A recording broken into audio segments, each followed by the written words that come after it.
Good morning, Gary. It's a beautiful sunny day here in New Zealand. It's nearly 10 a.m. and it's great to be talking to you about the topic that we seem to talk about a lot. And since I first met you in January 2017, the issue of workplace bullying, retaliation, and I guess the right of workers to feel safe to speak. So today we're going to talk a bit about that, and yeah, I'm very keen to hear your observations from America as to what's happening here in New Zealand. Well, everything you're going through, everything you've done for the last decade, everything we've been doing for nearly 30 years, follows the same sticking pattern, Allan. So it's clearly international. Well, some might say that the behavior we're going to talk about is human nature, but since you and I do dwell on toxic organizations and bad behavior, bad decisions, bad conduct by organizations, I'm thinking it's institutional nature, huh? It's and that is shared. It's universal that organizations like to cover up their tracks when their misdeeds are discovered. And I, for years at the Workplace Bullying Institute, have talked about bullied individuals and how they are silenced, their voices are suppressed. And every case that you've handled in your decade of work being an advocate there, in your ERA cases and employment court cases in New Zealand, bring up the same fact that workers are not listened to, ethical people are discounted, and they're silenced. But you come to me at a time when it's your tales are in the news, at a very high level, and so maybe you can describe that quickly for us, and then let's talk about this phenomenon and what's going on. Yeah, and thanks, Gary. The incident that, well, I guess the potential scandal that we're involved with, and I've been lucky to be the conduit, the advocate for 7 whistleblowers, and 6 are ex-employees of Manurewa Marae. So Manurewa was a suburb of South Auckland, and you've been to Auckland, so you know what I'm talking about. And also 1 current employee of a large New Zealand government department, the Ministry of Social Development. So I'm fortunate to be representing 7 brave whistleblowers. Now, what they have released, and there's a police investigation at this time too, Gary. So we're talking about We'll skip a lot of the details. We don't want to get into those. Let's protect everybody. So maybe the investigation will have a chance to be credible. Go ahead. Yep. Yeah, so it's not only a police investigation. There's some serious allegations about potential breach of census privacy, and then there's allegations to do with potential electoral misconduct, or wrongdoing. So I don't want to talk too much about that. The thing is that our clients, our 7 clients, are brave. They have brought to public attention issues that have been talked about for more than a year. So there have been allegations out in the community, but nobody has been brave enough to actually put their name forward and basically put their head on the block. So our 7 clients are extremely brave. They will say to me regularly, why did I have to do this? Why me? Why Exactly. couldn't That not only requires tremendous courage, like you say, but that's tremendous sacrifice to do that. This is risky behavior, isn't it? Yeah, well, the thing that goes with being a whistleblower, it's the same thing that goes with workplace bullying. The minute you make the allegations, you'll face retaliation if your employer is a bad employer. So you're going to cop it. So you have to make it a conscious decision. Am I going to uphold my values, my integrity, my honesty, and speak up? Or am I going to be like everybody else and allow this behavior to continue? So at each point, people do make a conscious decision. And if they've got integrity, they speak up. Now, in New Zealand, currently, it's not safe to speak. If you're in a bad organisation, and we have lots of good organisations in New Zealand, but we also have lots of bad ones. And unfortunately, a lot of our government agencies are amongst the worst. So it's about creating an environment where it's safe to speak up. We've got a Whistleblowers Act, Gary, that protects whistleblowers. It was revised in 2022 because it wasn't working. So our politicians know it wasn't working. And the reason they know is because organisations like mine have been telling them. We've been telling them that it's not safe to speak. If you're a whistleblower, you get victimised, even though the Act says you can't be victimised. So we have an environment where it's still unsafe to speak. And I'm really pleased that our clients have spoken up. And the other thing, the last thing before I get you to comment, Gary, is that this matter is so significant that our Prime Minister, when it first broke, he was on a mission to Fiji in our Pacific Islands, and he commented from Fiji.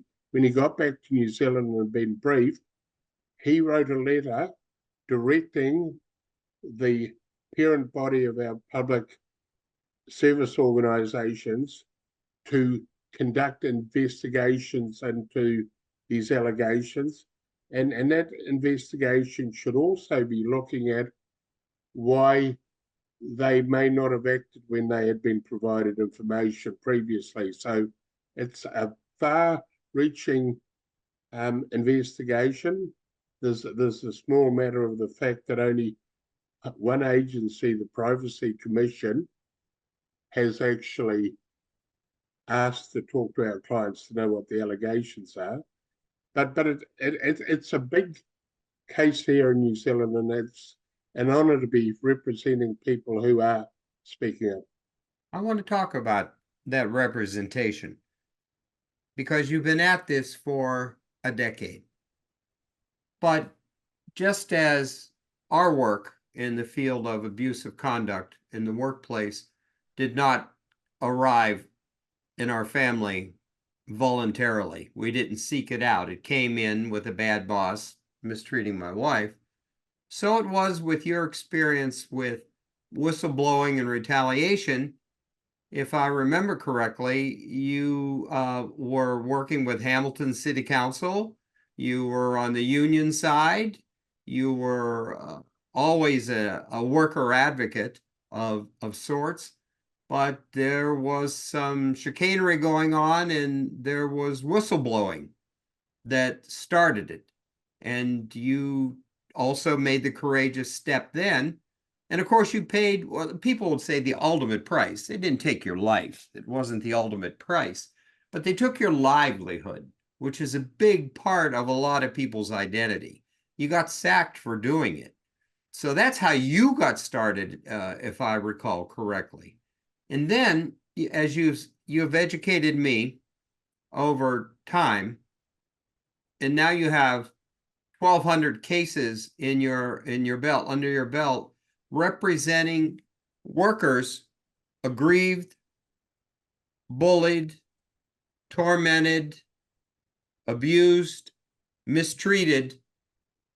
To say unfairly is kind of a mild statement, but all of those things, experiencing the dark side of the world of work, they have sought you out, and you've been able to represent them in cases before the ERA, Employment Relations Authority.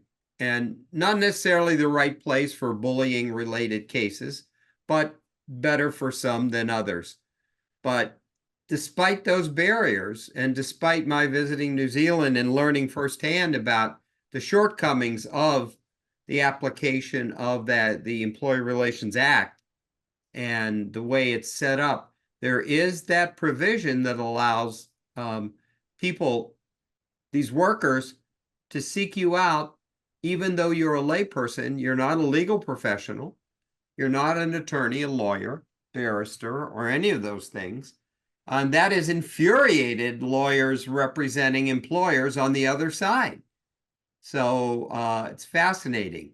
Would you tell me, because of this vast caseload that you've had over the years, and you haven't done that to make money like a legal professional either. You take cases on contingency, and you only get paid if you win, and you get a small fee at that. I've seen your fees, and they are by no means punitive for the winning grievant or plaintiff, or whatever you call the person who brings the case, the damaged employee. You do it for pennies on the dollar. So you do it as a cause, not for profit, and so that's why you're not living in the big house on the hill in retirement now. But here's my point: you have had a lot of successes, and I've read about them, and you told me about some. But I wish you would tell the audience about, besides this current case where you have all these whistleblowers amassed, they found you because of your record. Could you highlight a couple other cases? Yeah, there was I guess the case that I'm proudest of was New Zealand Fire Service, and I represented 15 volunteer firefighters who worked at a station north of Auckland, and they all resigned because they'd been bullied by the station master. Now, they were volunteers. Now, that ended up becoming part of a current affairs program on our TV3. And on that program, I talked about bullying and sexual harassment within the fire service being endemic. The then national commander of the fire service said there is no bullying in the fire service. Long story short, so this all happened 7 years ago, 8 years ago. In fact, it might even be before that. So as a result of the publicity engendered, a lot of people come out of the woodwork and spoke up. The chief executive of the fire service back then was replaced. The name of the organisation was changed, so they became Fire Emergency New Zealand, which was the old fire service incorporating rural fire. The big point is that as part of the legislation that went through Parliament, they had to develop a process to investigate complaints of bullying and sexual harassment. And the new fire service did an amazing thing. They appointed a retired judge, Coral Shaw, to go the length and breadth of New Zealand and to interview anybody that wanted to talk to her about what they'd experienced. Long story short, her report was, to say it was devastating is to put it mildly. She found that devastating for the agency, right?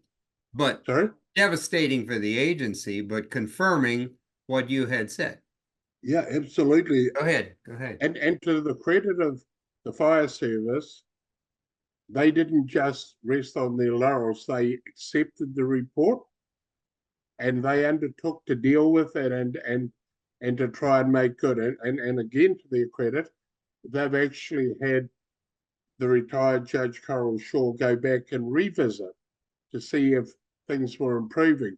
So they're constantly seeking, and the current chief executive of Fire Emergency New Zealand, FENS, Kerry Gregory, he's a good man. if I go to him, he will listen, he will meet, and he will address issues. So we've gone from what was what I would probably call a hostile employer to an example of best practice. Now, do they still have problems? Yes, they do. If they hear about them, they try to address them. Yes, they do. So that's an example of where I've been involved in assisting brave people who have spoken up, where there's been a good outcome. Now, unfortunately, that's only one example, and our government agencies, we have bullying cases right now in at least 10 government agencies. Some of them are horrific. We've got one agency, and I'm going to say it because it's public, corrections, where we've had 2 clients die because of what I believe are stress-related harm that came as a result of being bullied. So we're not dealing with it. We're not making it safe to speak. People that speak up are still being punished in those government agencies. So what I'm hoping is that the actions of our 7 brave staff at Manjariwa Marae is that others will feel heartened and will speak up. And I'm hoping that the Prime Minister's investigation will encourage those government agencies to start allowing people to exercise their rights, which are under our New Zealand Bill of Rights Act 1990, the freedom of expression, and also under our Whistleblowers Act, and not be victimised for raising their genuine concerns.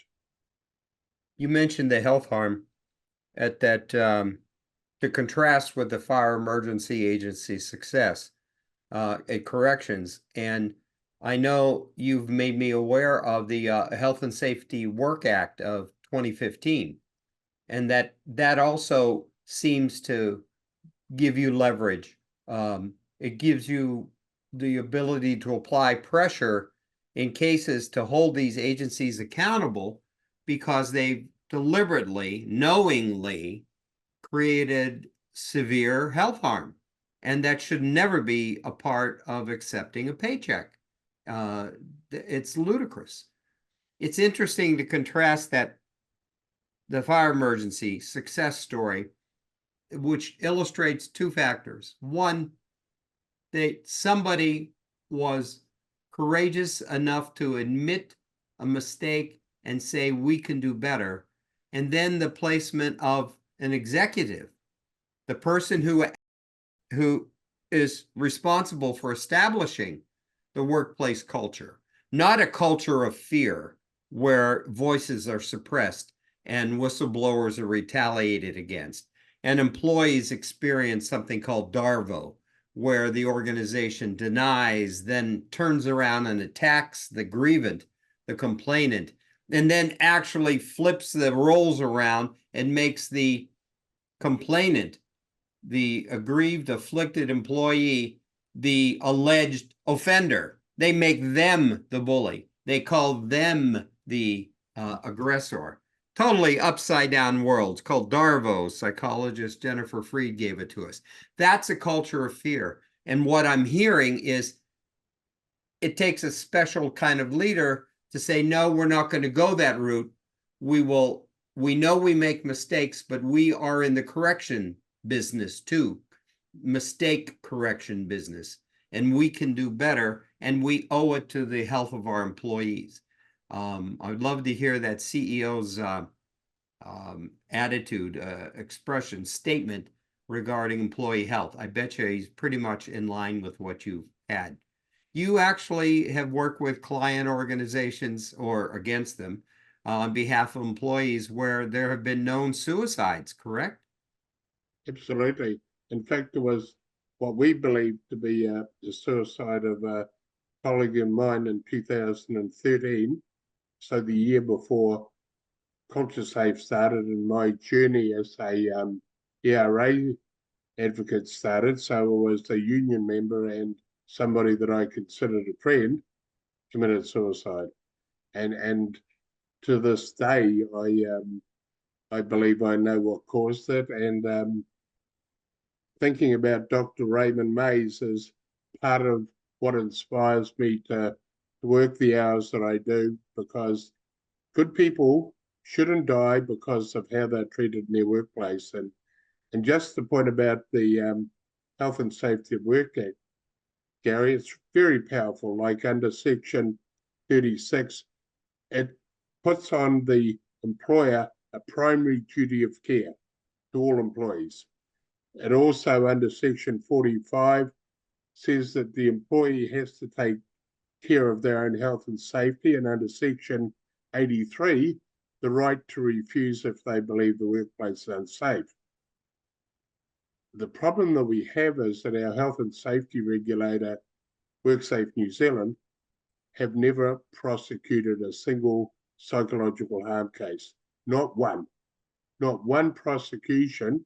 So we have powerful legislation that has never been used, and in terms of psychological health and safety, and that is the real dichotomy, is that we've got it, but we don't use it, and when we try to enact it, the bad employers just simply ignore it. You know, we advocates latch on to health harm as the defining characteristic of unconscionable institutional behavior. How dare you allow that to happen? But I think you also make a compelling case, especially with your new government, their business-focused party and new prime minister, that this is really bad for business too. You want to explain a little bit about that? The fiscal impact, perhaps. Yeah, and I was really fortunate on our Pink Shirt Day last month to have been invited by the Human Rights Commission to the launch of some statistics, the first statistics that I've seen in New Zealand history, where they've attempted to quantify the cost to employers of workplace bullying. Now, KPMG, which is an international finance company, they do a lot of good work. They voluntarily, on behalf of the Human Rights Commission, did some costings on the cost to employers, and they believe that their figures show somewhere between 1.5 and 4.5 billion dollars is the cost to employers, just simply relating to recruiting, retaining staff, and to lack of engagement and productivity. So that's kind of the figures. We're talking billion-dollar stuff simply around that. That doesn't include the cost of any litigation, and then it doesn't include those costs that are outside the employer of the cost to the economy of the country of mental health and physiological health costs. And those costs would be horrendous from our anecdotal experience. And what's the population in New Zealand? 5 million is Wow. the figure. Yeah. Wow. That's a significant amount of loss given the relative size of the country. It's pretty amazing. I dread to think how much it costs hundreds of billions in the US, but employers trip merrily along because for an unethical set of leaders running these institutions, silence is treasured more than doing anything right or getting problems solved or just allowing people, if they were smart, they would allow their employees the freedom to speak, grant them the psychological safety to be able to dissent and speak the unspoken truths without fear of reprisal or ridicule or humiliation. But we don't, that doesn't come naturally to a lot of leaders. And so institutional behavior is pretty bad. Speaking of institutional behavior, retaliating against the good people, because whistleblowers are the most ethical among us. Sometimes we try and coach and counsel individuals who are prospective whistleblowers to take into consideration the long-term implications for their employment and for their mental health and for their family safety, and to try and stay out of the public eye. Do you really want to do this? But they typically have this genetic predisposition to say, I must speak. I can no longer let this happen in my name. And they are the most ethically pure among us, really. It's scary by comparison. They make the rest of us feel like cowards. I admire whistleblowers very much, and you come from that genre too. Now, personally, you have also been on the receiving end of retaliation too, and I know this all too well, and it's caused me vicarious grief and angst across the ocean to watch what's happened to you. You're one of the good guys. You speak up for the voiceless. You are an advocate for the less powerful. You are a true employee advocate, not human resources. That's HR is not that. And in exchange for that, you have threatened employers that you have gone against in your ERA cases, and legal professionals whom you have won cases against. And so it has sickened me to watch you come under personal attack, professional attack, but they've made it an ad hominem personal attack to discredit you, Allan Halse. What do you want to say anything to the audience about that? Because I just it's part of that upside down world where the good people get slammed when instead they should be honored for their heroic efforts. Yeah, and I think I've probably taken a view that's different to a lot, Gary, by being attacked. So I almost wear it like a badge of honor, which sounds really strange, but I've had to be able to develop a strategy to deal with it. So I've been under massive attack. I've been fined several $100,000 by the Employment Relations Authority and the Employment Court for doing my job, for speaking up, using my human rights right to freedom of expression. So I've been treated abysmally, but I haven't ever allowed that to get to me. I've seen it as them giving me oxygen. So I can tell you that every time I'm attacked, I get more support and more clients, because people know that I'm not somebody that's going to sell them out. They know that I'm going to stand by my principles, and I'll stand and die by my principles. And I think that's the frustration, is the more they attack, the more support. And you know, Gary, like, because I've taken you into my confidence, I have people in the background who support me. They support me in lots of ways. When they attempted to bankrupt me in 2018, 2022, in October 2022, $67,000 appeared from nowhere to make sure I wasn't bankrupted. So I've got people writing my legal documents, and we're talking hundreds of legal documents over the last 7 years. People are doing that for no charge. They're doing it because they know that what I'm standing for is right. So there are people out there. We've had people who have been picketing outside the Hamilton High Court when they've been trying to bankrupt me. There are people who are vocally, that are visible, but there are a lot more that are invisible, and they're invisible for only one reason, Gary. They're afraid. They're afraid that if they are seen, they're attacked. Now, one of the things that people have said to me is, why don't you get other people doing what you're doing, Allan?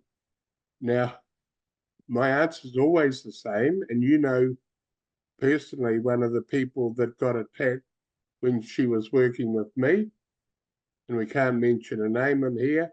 She gave up working with me because the attacks on her, and she was part of a fine from the ERA, an unjust fine.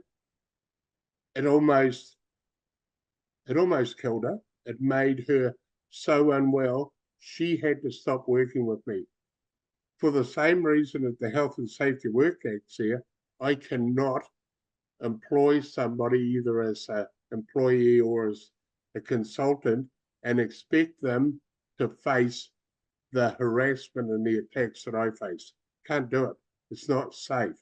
It's only safe for me, Gary, because I've taken the view that I'm an old guy. I've lived my life. If I end up, for some reason, not being able to continue, at least I have no fear. I have no relationship because of this. I've pretty much sacrificed everything to stand up for what I know is right, and I know that I only have a short time frame.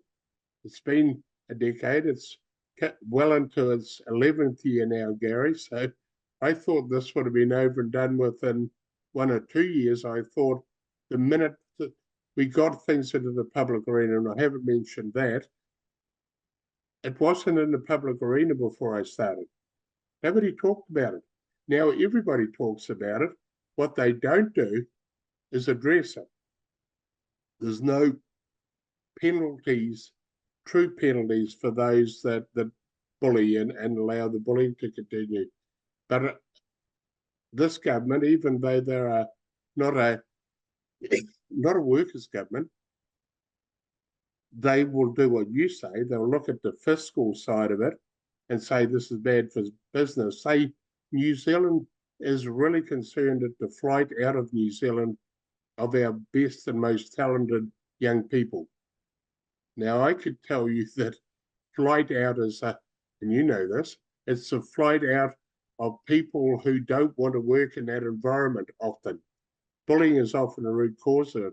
Our nurses leave, our health professionals, our teachers, our best people are leaving the country now, young people, and they're going overseas, not just for more money and not just for the international experience, but because their workplaces will be safer from psychological harm.